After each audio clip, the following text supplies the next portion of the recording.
சின்ன மருமகள்ல அடுத்த நடக்க போகுதுன்னு வாங்க பார்க்கலாம். ஐஸ்வர்யா நிறைய கனவோட முதராத்திரி ரூமுக்குள்ள உட்காந்துருக்கு. ஆனா சேது ஐஸ்வர்யாவை கண்டுக்கிறவே இல்லை.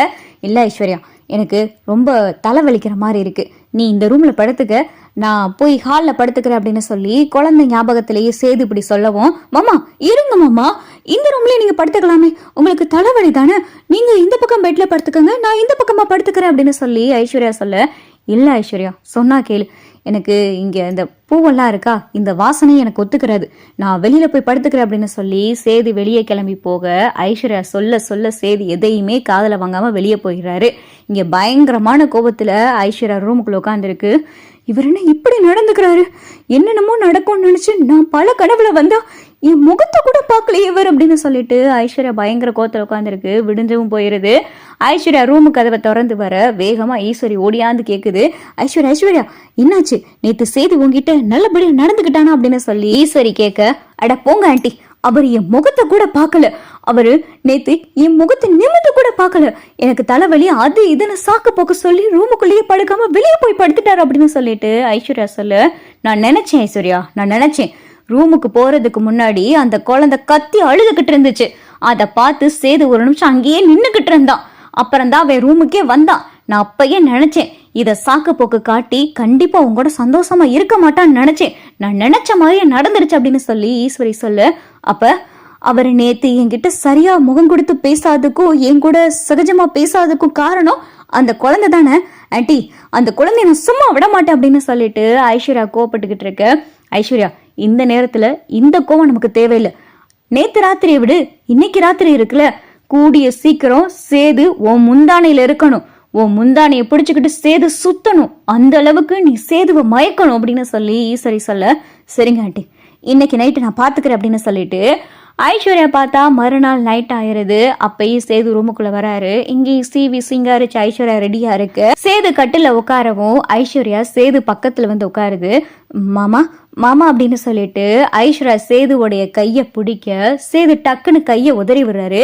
மாமா என்ன மாமா, நான் உங்க கையை தானே பிடிச்சேன், அதுக்கே மாமா உதறி விடுறீங்க, தள்ளி போறீங்க அப்படின்னு சொல்லி ஐஸ்வர்யா கேட்க, இல்ல ஐஸ்வர்யா நமக்குள்ள இப்ப தட்டிக்கு இது வேண்டாம், வீட்லயே ஏகப்பட்ட பிரச்சனை, குழந்தை வேண்டாம் ஐஸ்வர்யா, நமக்குள்ள இது கொஞ்ச நாளைக்கு வேண்டாமே அப்படின்னு சொல்லி சேது சொல்ல, என்ன மாமா என்ன பேசிக்கிட்டு இருக்கீங்க நீங்க, நீங்களும் நானும் புருஷன் மண்டாட்டி மாமா, நீங்க என் கழுத்துல தாலி கட்டிட்டீங்க, இங்க பாருங்க நீங்க கட்டின தாலி என் கழுத்துல இருக்கு, அப்ப நீங்க என்கிட்ட இருந்து இப்படி தள்ளி தள்ளி இருக்க போறீங்களா, நேத்து என்னன்னா என் முகத்தை கூட நிமிந்து பார்க்காம ஏதேதோ காரணத்தை சொல்லி முதலாத்தியை நடத்த விடாம வெளியே போய் படுத்துட்டீங்க, இப்ப என்னன்னா ஏதேதோ காரணம் சொல்றீங்க, என்ன மாமா நினைச்சுக்கிட்டு இருக்கீங்க அப்படின்னு சொல்லிட்டு ஐஸ்வர்யா கேட்க, ஐஸ்வர்யா நான் தான் சொல்றேன் எதுக்கு அப்படி கோவப்படுற, கொஞ்ச நாளைக்கு இது வேண்டான்றேன் அவ்வளவுதான் அப்படின்னு சொல்லிட்டு சேது சொல்லவும், கொஞ்ச நாளைக்கு இது வேண்டானா புரியுது, அதுக்காக என்கிட்ட முகம் கொடுத்து பேச மாட்டேங்கிறீங்க, ஆசையா உங்க பக்கத்துல நான் வந்து உட்கார்ந்தா நீங்களும் என் கையை ஆசையா பிடிச்சு பேசணும், முத்தம் கொடுக்கணும், என்னை கட்டி பிடிக்கணும்,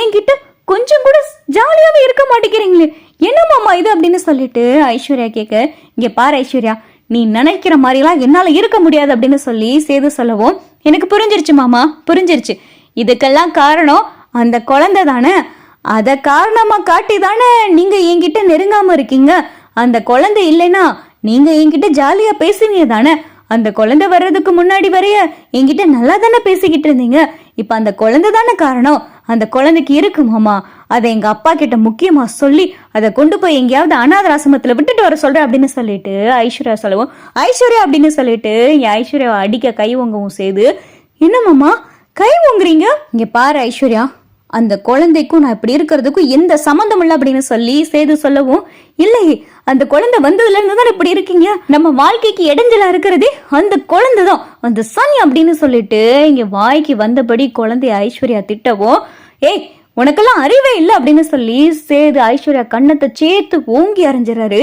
ஒரு பச்சை குழந்தைய இப்படி எல்லாம் திட்டிக்கிட்டு இருக்க அப்படின்னு சொல்லி சேது கேட்கவும், நம்ம வாழ்க்கைக்கு இடைஞ்சலா இருக்கிறது அதுக்கெல்லாம் என்ன அம்மா, அதை கொண்டு போய் எங்கேயாவது தூக்கி தொலைச்சிட்டு வந்தாதான் நம்ம நிம்மதியா இருக்க முடியும் அப்படின்னு சொல்லி ஐஸ்வர்யா சொல்லவும், சொல்ல சொல்ல கேட்காம மறுபடியும் குழந்தை மேலேயே பழி போறோம் அப்படின்னு சொல்லிட்டு இங்க சேது பயங்கரமான கோவத்துல ஐஸ்வர்யோடைய சங்க பிடிக்கவும், ஓ என்னை கொல்ற அளவுக்கு வந்துட்டீங்கல்ல, உங்களை நான் என்னமோ நினைச்சேன் அப்படின்னு சொல்லி ஐஸ்வர்யா மறுபடியும் கோபப்படவும், சே உன்னைய போய் கல்யாணம் பண்ணு, ஏதோ அவன் மேல இருக்கிற கோபத்துல உன்னைய தப்ப கல்யாணம் பண்ணிட்டேன், நான் உன்னை மட்டும் கல்யாணம் பண்ணாம இருந்திருந்தேன்னா நான் பாட்டுக்கு என் வாழ்க்கையில நிம்மதியா இருந்திருப்பேன் அப்படின்னு சொல்லி சேது சொல்லவும், கல்யாணம் ஆகி 2 நாள் தான் ஆகுது, நமக்குள்ள இவ்வளவு பெரிய பிரிவினை உண்டாகிறதுக்கு காரணம் அந்த குழந்தை தான் அப்படின்னு சொல்லி ஐஸ்வர்யா சொல்ல, அப்ப ஆக மொத்தம் உனக்கு அந்த குழந்தை தான் உறுத்தலா இருக்குல்ல அப்படின்னு சொல்லிட்டு சேது சொல்லவும், ஆமா அந்த குழந்தை தான் எனக்கு உறுத்தலா இருக்கு. அந்த குழந்தை எதுக்கு முதல்ல இந்த வீட்டுக்கு வரணும்? அந்த குழந்தைக்கு நமக்கு என்ன சம்மந்தம் இருக்கு? அந்த குழந்தைய நான் ஏன் பாத்துக்கிறேன்? முதல்ல அந்த குழந்தைக்கும் எனக்கும் என்ன இருக்கு? அந்த குழந்தைய இந்த வீட்டுல கொண்டாந்து வச்சுக்கிட்டு அது சும்மா சும்மா எப்ப பார்த்தாலும் கத்தி கத்தி அழுதுகிட்டே இருக்கு. அது சத்தத்தை கேட்கும் போது எனக்கு அப்படியே இரிட்டேட்டா இருக்கு. நீங்க அந்த குழந்தைய காரணமா வச்சுதான் என்கிட்டயும் நெருங்க வரமாட்டேங்கிறீங்க. அப்ப இதுக்கெல்லாம் காரணம் அந்த குழந்தை தானே. அந்த குழந்தைய முதல்ல வீட்டை விட்டு துரத்தியே ஆகணும் அப்படின்னு சொல்லி ஐஸ்வர்யா மறுபடியும் சொல்லவும், சேது ரூம்ல இருந்து கோவப்பட்டு வெளியே வந்துடுறாரு.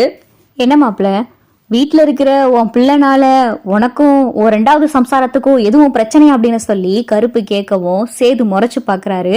என்னையே மாப்பிள்ள முறைக்கிற? அதான் நீங்க 2 பேரும் கத்துற சத்தம் வெளியே வரைய கேட்டுச்சே. 1000 தான் இருந்தாலும் அவ உனக்கு 2ஆம் தாரம் தானே. உன் பிள்ளைய பத்தி அவ ஏதாவது சொல்லிருப்பா, அதுல நீ கோவப்பட்டிருப்ப. உனக்கு உன் பிள்ளை மேல நிறைய பாசன்னு எனக்கு தெரியும் மாப்பிள்ள. ஆனா நீ ஏதோ வெளியில நடிச்சுக்கிட்டு இருக்க. உள்ள அம்புட்டு பாசத்தை வச்சு வெளியில நடிச்சுக்கிட்டு இருக்க. இங்க பாரு மாப்பிள்ள, அந்த குழந்தை இந்த வீட்டுக்கு வந்திருக்குன்னா அதுக்கு முக்கியமான காரணம் நீ மட்டும்தான். அம்மாச்சி அப்படி ஒரு முடிவெடுத்து கொண்டாந்து இந்த குழந்தைய இங்க விட்டுட்டு போயிருக்குன்னா அதுக்கு காரணம் நீ மட்டும்தான். அந்த குழந்தைய நீதாயா பாத்துக்கறணும். இந்த குழந்தைக்கு இந்த வீட்டுல இருக்கிற ஒரே ஆதரவு நீ மட்டும்தாயா.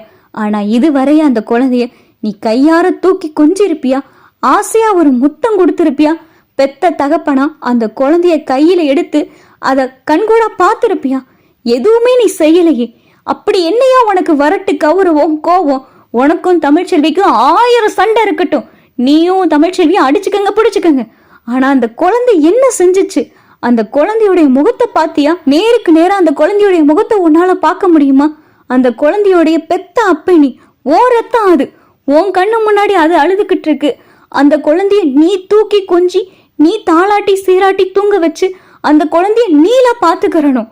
என்ன சேது, ஏன் சேது இப்படி இருக்கு அப்படின்னு சொல்லிட்டு கருப்பு கேட்கவோ சேதுவுக்கு கண்ணெல்லாம் கலங்க ஆரம்பிச்சிருது.